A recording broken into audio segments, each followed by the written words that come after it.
बेसे दुखु गोनां आरो दुखु जादों गोसोआ मानोना बेबायदि गेजेराव मानो हाबसननांगौ जाखो बेनि थाखाय दुखु जानानै मिथिखानानैनो बेबायदि दायखौ मावनाय गावनो हासंनि जाहोननि बोरै न'खरमोन बोरै माबिदिमोन बोराय बुरै सानैजों माबिदि मिनिलायनानै भिडिअ बानायदों बेखौ गोसोखाङो।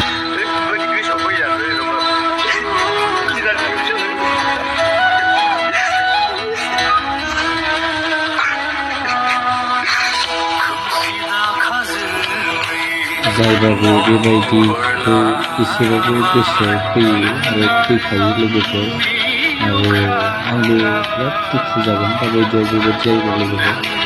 मानो होनबा बेबो बेबायदिनो जाबाय आरो दा माने गावनि खाफालखौ खानो हादों होननाय बायदि जाबाय बेखौबो माने रायजोफोराबो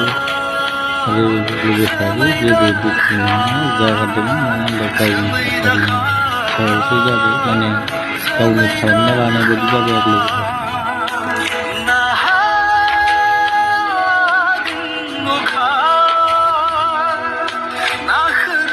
जायबाबो माने जाखायो आंबाबो जागोन बयबो जागोन आरोना मानो होनबा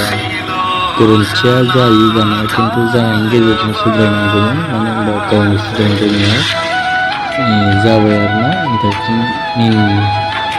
भिडिअ आरो जानानै फैनायखौ जावले बोखांफैनांला आरो भिडिअखौ डाबल माने बानाय भिडिअखौ इउटुबाव होनांला मानो होनबा बिराद रागा जोंनो बेबो माने रागा बिदि बानायनानै सोरबा सोनानै होनाय माबाना होनायखौ माने रागा जोंनायखौ नुनो मोनदों बेनिखौ लोगोफोर मालाय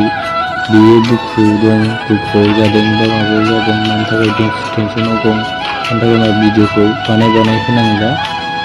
भिडिअखौ माने सोयै दानै होनांला आरोना लोगोफोर बेनि थाखाय बुंना होबाय।